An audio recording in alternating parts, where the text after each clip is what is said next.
Let's get right into it. Number 1. The lizard brain that hates peace. Picture this. You're sitting in your room. Everything is calm. Bills are paid miraculously. No one's texting you weird drama. And for once, nothing is actively on fire. So why do you feel vaguely uneasy? Welcome to the quiet sabotage of your ancient survival instinct, the part of your brain that evolved when not dying today was the only full-time job. It's called the amygdala, but I prefer to call it your brain's twitchy, over-caffeinated cave gremlin. Its job? Scan for threats. Real threats. Fake threats. Vibe-based threats. If there's peace, the gremlin assumes you're just not seeing the danger yet. You see, back in the mammoth hunting days, people who were chill all the time got eaten. So your brain decided centuries ago that constant low-level anxiety equals staying alive. Even in 2025, when the closest thing to a predator in your house is a Roomba with a vendetta, your amygdala still acts like you might get mauled at any second. The result? You sabotage good things. Calm feels suspicious. Stability makes you restless. The second life stops being chaotic. Your brain whispers, "It's too quiet. Something's coming." This is why people start arguments in happy relationships, quit jobs that are going fine, or spiral into conspiracy rabbit holes during long weekends. Stillness feels like the setup to a jump scare. So congratulations, you're not broken. You're just being hijacked by an emotional smoke detector from 100,000 BC. Number 2. Overthinking is just anxiety in a lab coat. Let's say your friend doesn't text you back. A normal response might be, "They're probably busy." But no, your brain decides it's time to launch a full-scale psychological thriller. Suddenly, you're analyzing every emoji you've ever sent, rereading the last 7 conversations, and wondering if you accidentally offended their grandmother in 2019. That's not just insecurity, that's overthinking, the brain's favorite passive-aggressive survival strategy. It feels like problem-solving. It sounds productive. It wears the trench coat of being thorough. But what it's really doing? Rehearsing disaster so you'll feel slightly more in control when everything explodes. Spoiler, it won't. Psychologically, overthinking is linked to your brain trying to avoid pain, emotional, social, existential. Instead of dealing with the awkward messiness of reality, it builds an imaginary escape room in your head and traps you inside it. Your survival instinct thinks if it just simulates every possible bad outcome, maybe it can prevent them. But all it actually does is paralyze you with options, spin your wheels in mental fog, and keep you up at 2 a.m. trying to decode someone's lol. Even worse, overthinking doesn't even want solutions. It's the kind of coworker who calls meetings just to say, "We have a lot to unpack," and then never ever unpacks it. So if you've ever spiraled for 6 hours and ended up even more confused than when you started, congrats, you just got mugged by your own brain, and it said it was for your own good. Number 3. The social panic button. You're walking down the street. Someone waves. Your first thought? Oh no, do I know them? Should I wave? What if it's not for me? Oh God, they're coming closer. What you're experiencing here is the hypersocial alert system, a leftover survival instinct that evolved when getting kicked out of the tribe meant becoming saber-toothed snacks. Basically, your brain still thinks social embarrassment equals death. That's why even tiny social errors, calling someone the wrong name, mishearing a question, waving back at someone who wasn't waving at you, trigger a full-on identity crisis. Your logical brain says, everyone makes mistakes. Your survival instinct screams, you're ruined. Move to another city. Assume a new identity. It gets worse in group settings. Public speaking?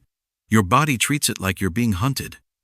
Sweaty palms, tunnel vision, heart racing that's not nerves, that's your nervous system preparing for gladiator combat because 30 people are making eye contact. And don't even start on voicemail greetings. The panic you feel when your recording starts playing back? That's your survival instinct recoiling in horror at your own voice like it's a predator mimic. The truth is, this instinct evolved for tribal survival, not awkward elevator small talk. So the next time you over-apologize for saying, You too. When someone says, enjoy your meal, just remember, your prehistoric fear of exile is showing. Number 4. Your brain thinks rest equals danger. So, you finally sit down to relax. No plans, no noise, just you, the couch, and the distant promise of peace. But then, your brain starts panicking like you've just forgotten to disarm a bomb. Did you lock the door? Did you send that email? What if you left the stove on and now you live in fire? This is your hypervigilant survival mode, and it hates stillness. See, your ancient brain wasn't built for Netflix and chill. It was built for staying alive in a world where taking it easy meant a tiger could eat you. So whenever you finally slow down, your survival wiring freaks out like, wait, why are we resting? What are we missing? Something is definitely wrong. Let's review every mistake from 2008 to be sure. Scientifically, this is related to something called cognitive dissonance. Your brain gets uncomfortable when your body is relaxed, but your mind still thinks there's unfinished business. Instead of letting you enjoy the moment, it stirs the anxiety pot just enough to keep you on edge. That's why doing nothing feels impossible to so many people. We've been wired to associate rest with guilt, laziness, or vulnerability. But guess what? You are not under attack from a saber-tooth. You are on a couch. Your only predator is that half-melted pint of cookie dough ice cream in the freezer. So if rest makes you anxious, just know, it's not laziness. It's your survival instinct being a clingy helicopter parent. Tell it to calm down. You've earned the break. Number 5. Your body loves a bad habit. Let's talk about habits. Not the cool ones like morning yoga or journaling or remembering to hydrate. No.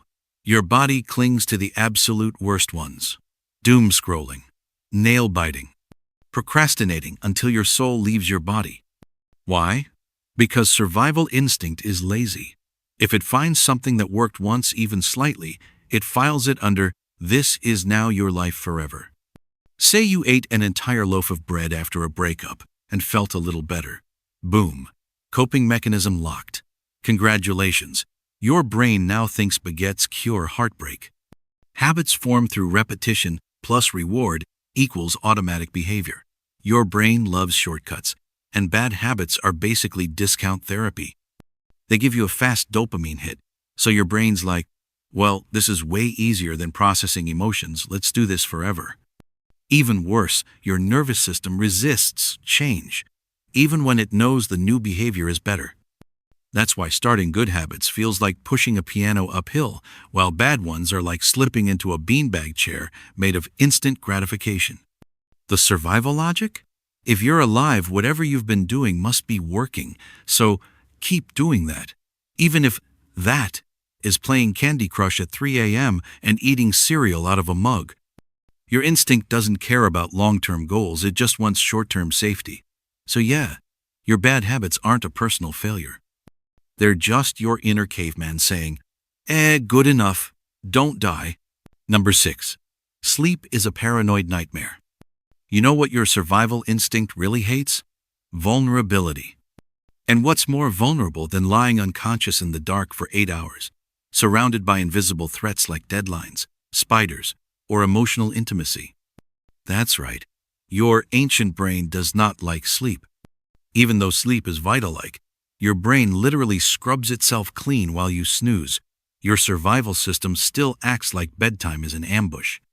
That's why, right as you're about to drift off, your brain pulls a full emergency drill. Remember that thing you said in 2013? What if someone breaks in? Did you just hear a noise? This is called sleep anxiety, and it's surprisingly common, especially if you've got a hyperactive nervous system or any history of stress. Your brain is trying to protect you by keeping you awake, just in case the world suddenly explodes while you're in REM. It's not just mental, either. Physiologically, your body can stay on high alert. Elevated heart rate, shallow breathing, muscles tensed like you're preparing to punch a ghost. What's extra fun is that the more tired you get, the worse it gets.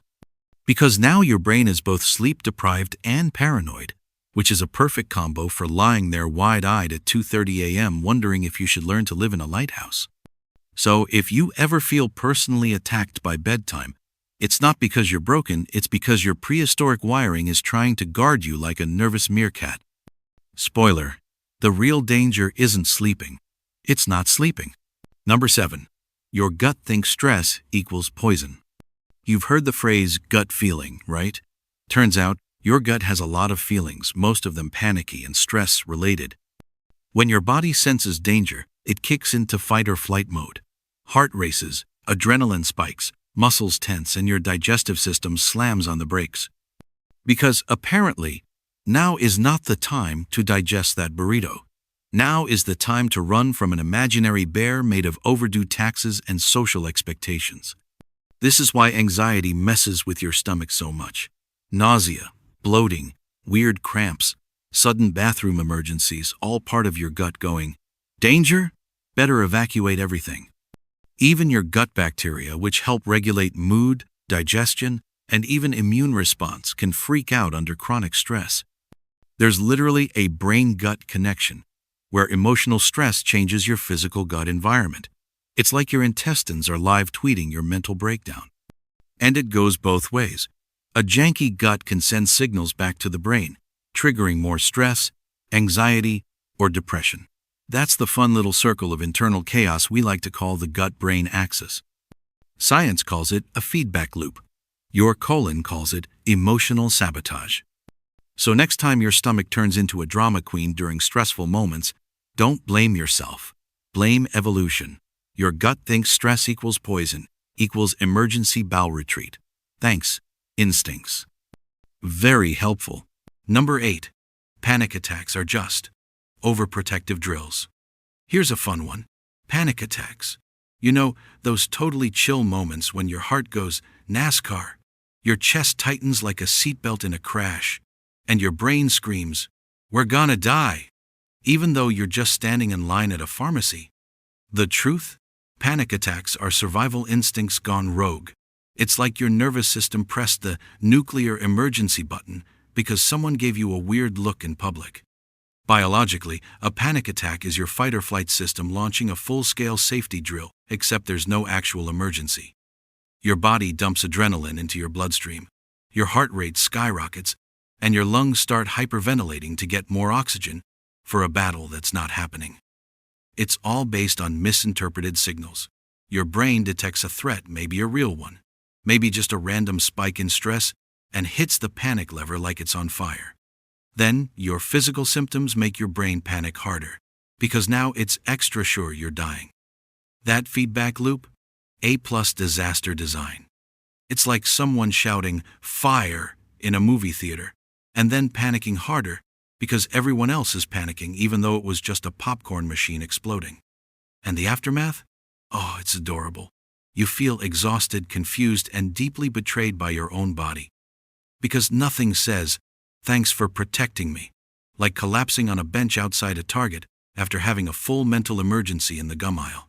Here's the kicker. Panic attacks aren't dangerous, but they feel like the end of the world. Your survival system is just overreacting, like a smoke detector that goes off every time you make toast. So next time it happens, try to remember, this is just your brain throwing an overzealous fire drill. No real flames, just very enthusiastic sprinklers. That's all for today. I'll be making similar videos in the future.